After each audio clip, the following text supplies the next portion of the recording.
Yo, what's up, people? It's a sad state of affairs where nowadays most movies that come out, I get more enjoyment out of watching other people's reactions to it.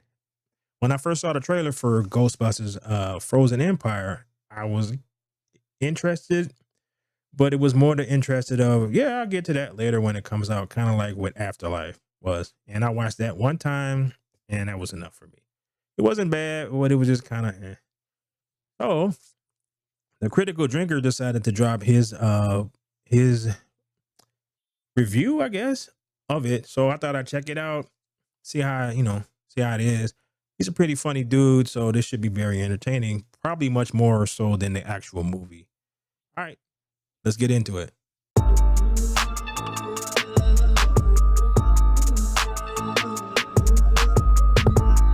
Here we go. Mantras of modern entertainment has got to be, well, at least it isn't. A lot of films these days have managed to avoid a lot of well-deserved criticism simply by virtue of being slightly better than the absolute fecal matter that preceded them. Well, at least until that sweet, sweet dopamine rush dies down and the thinking part of your brain starts working again. So what?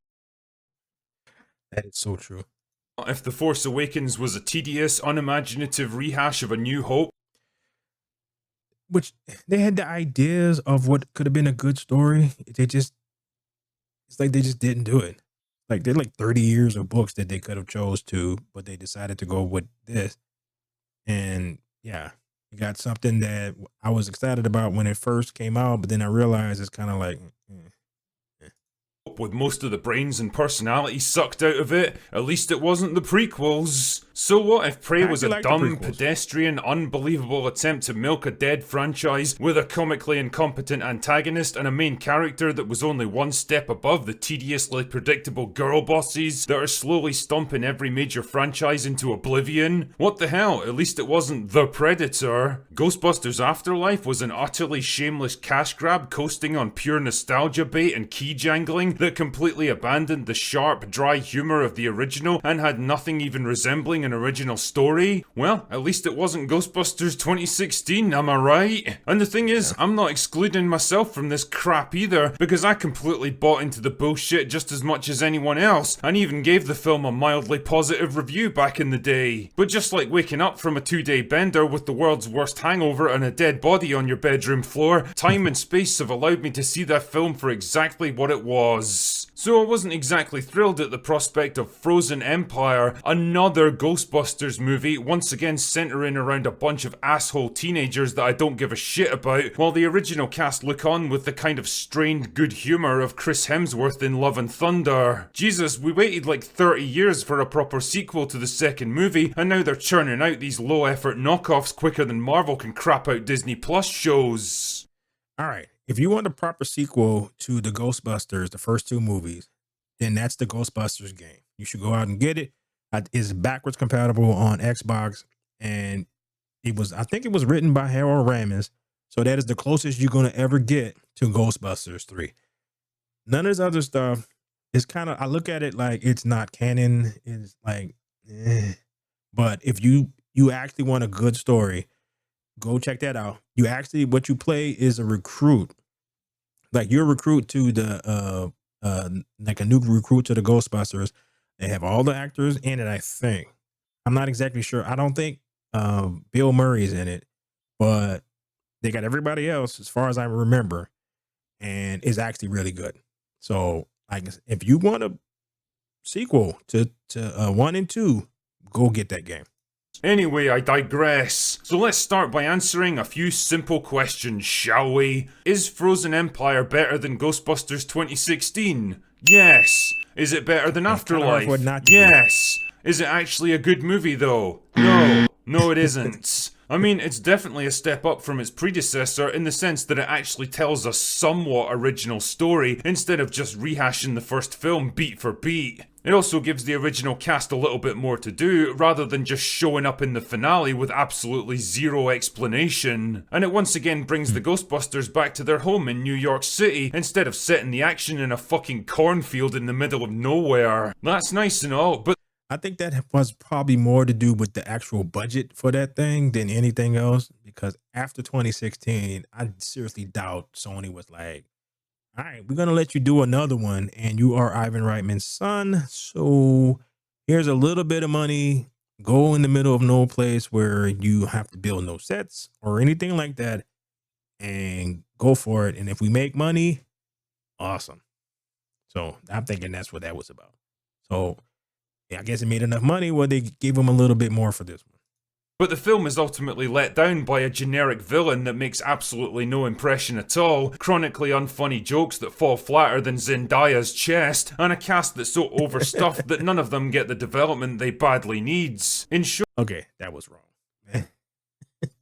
it's a bad movie that's probably going to get cut a lot of slack because, again, it's slightly better than what came before it. Anyway, let's shit out this plot summary so we can all go home. So the film picks up a while after the events of the first movie. I don't know exactly how long because it never actually tells us, and I don't care enough to look it up. The point is that the Spenglers have magically relocated to New York City between the two films and are now working full-time as Ghostbusters, despite the fact that the only one with even a passing understanding of the technology they're using is Phoebe, the 15-year-old child genius who can instantly understand super advanced nuclear physics because of course she can. Because if there's one trope of modern cinema that we all absolutely love, it's the know-it-all teenage science prodigy with technical knowledge far beyond anything she could possibly have learned at such a young age. Anyway, Well, the good thing about that is there've been so much of these movies that is getting so burnt out, and these stuff is not making no money. So eventually that will go away.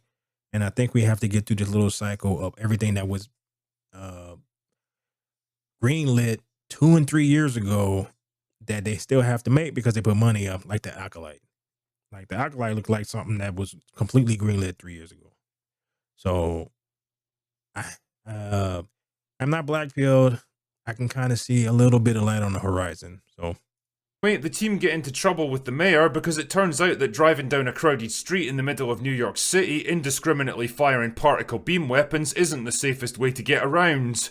Who knew? Phoebe then gets booted off the team because she's too young for Ghostbusting, and it's fucking insane when you realise that this only happens because the mayor forces them to do it. This film pitches him as the antagonist, but God knows why, he's by far the most responsible character in the entire movie. Like, her parents would have been totally chill with their 15-year-old daughter risking her life on a daily basis, using highly dangerous experimental technology to combat supernatural entities with unknown powers and abilities. Fuck off with this nonsense. I think we can all safely conclude that teenagers are annoying as fuck at the best of times, and the last thing I want is a whole bunch of them crowbarred into my Ghostbusters movie. Anyway, whatever. So Phoebe's down in the dumps now, but then she meets a female ghost named Melody and instantly gets the big gay for her. Although I have to admit the whole teen romance thing becomes a bit creepy when you realise the actress playing Melody is in her 20s now and looks like she's in her 30s. Also, how come when most people turn into ghosts they end up looking like this, or this, or this? But Melody looks exactly the same as she did when she was alive. It's almost like the writers are totally making up the rules as they go along. yeah. Oh yeah, that's pretty obvious in most of these things.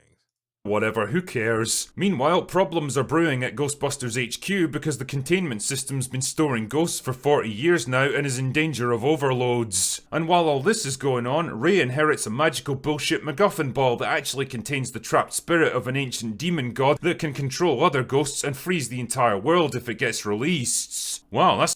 Alright, that sounds like 2 different movies going on at the same time. Oh, okay.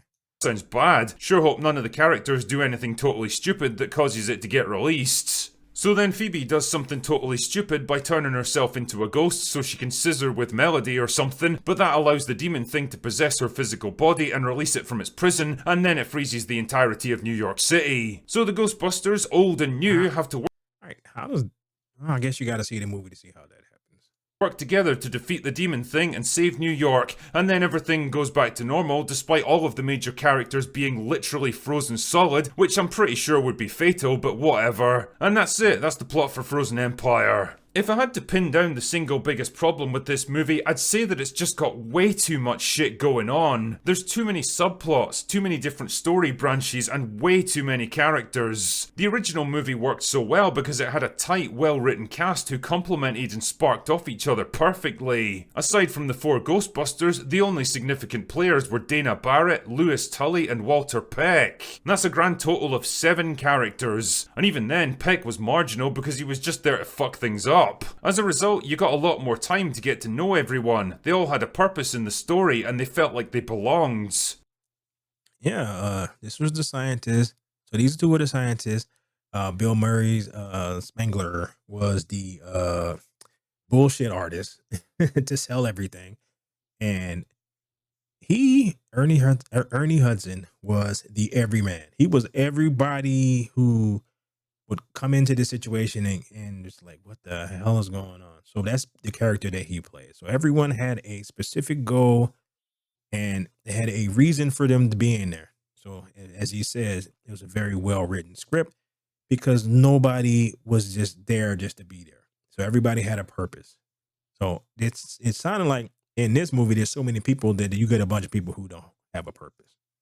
This movie, on the other hand, has got no fewer than 4 teenage characters, the 2 parents, the 3 original Ghostbusters, gay ghost lady, and mystical Indian man. That's 11 major characters that the script has to juggle, and it just becomes impossible. There's no room for any of them to breathe. They don't get properly developed arcs, and most of them barely even get characterized. You could easily have dropped Trevor, Lucky, and Podcasts from the script and lost nothing of value because they contribute fuck all to this movie, and they're all pretty annoying in their own way. Paul Rudd is equally wasted. He gets the barest suggestion of a character arc as he struggles to fit into a paternal role as Phoebe's stepfather, and there's one single dramatic scene where he has to lay down the law to her that actually felt real and honest. And I remember thinking at the time, they're totally gonna fuck this up with some stupid self-deprecating joke, because we can't possibly have a strong fatherly figure putting our science genius girl boss in her place and get away with it. And sure enough, there it was. This right here is what happens when a whole generation of fatherless children grow up into neurotic, emotionally stunted adults and start writing movie scripts that have to deal with paternal relationships. The other aspect this film doesn't seem to know what to juggle are the original Ghostbusters, who just kind of hang around with no clear role in the story. What we really needed with these films was a passing of the torch kind of movie, where they have one last adventure and then definitively retire into the role of mentors and allow the next generation to take up the mantle.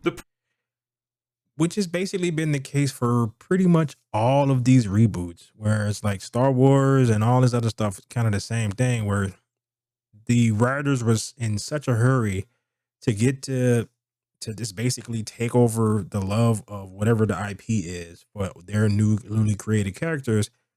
They didn't know what to do with the older ones, so they just kind of rushed it through, and that could have been interesting, but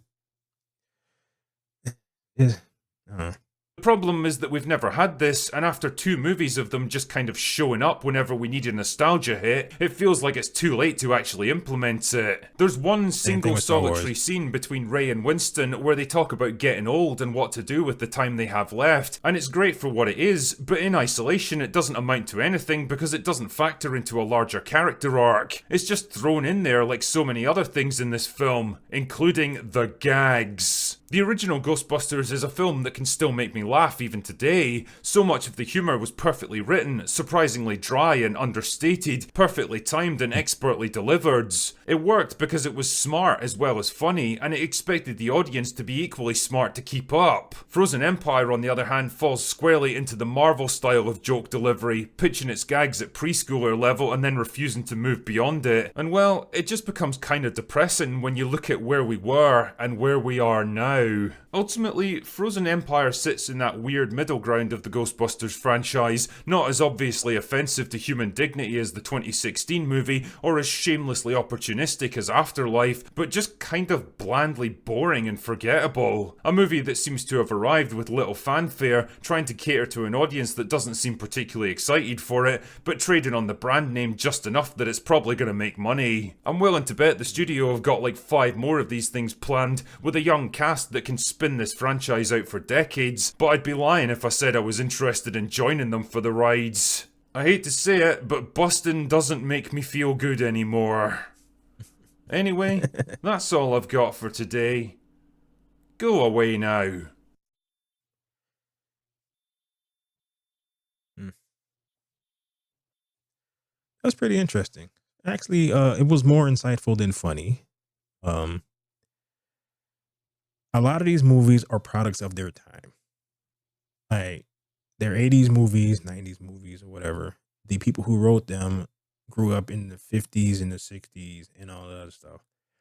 Their childhoods were different. Everything was different. So you're asking people who did not grow up with the things that the folks who wrote these other movies before had, they don't have anything to call from. So because they have nothing to call from, they take the thing from the past and they don't understand what made it special. And they think that they just can tweak a little bit here and there and it'll come across as the same way that the other ones did. And that's not how that works. In order for you to write about life, you have to have one first. I remember someone like an art teacher telling a guy who wanted to be a comic book artist, and what he told him was, in order for you to break the rules when you like do your comic book artistry, you should understand them first. Because if you don't understand the basics, what you're going to wind up with is a hole in your technique. It'll be something that you're going to want to do, but you won't be able to do it because you're missing something because you never understood the basics. I think a lot of these writers do not understand why these movies work because they were never taught that. And they don't have enough life experience to bring their own life to whatever they're writing. But that's just my opinion. So uh, I will put a link to this particular thing in the description below. And if you like what I had to say, that's great. If you didn't, that's fine too. So please like, share, and subscribe and all that fun stuff. I'm out. Later.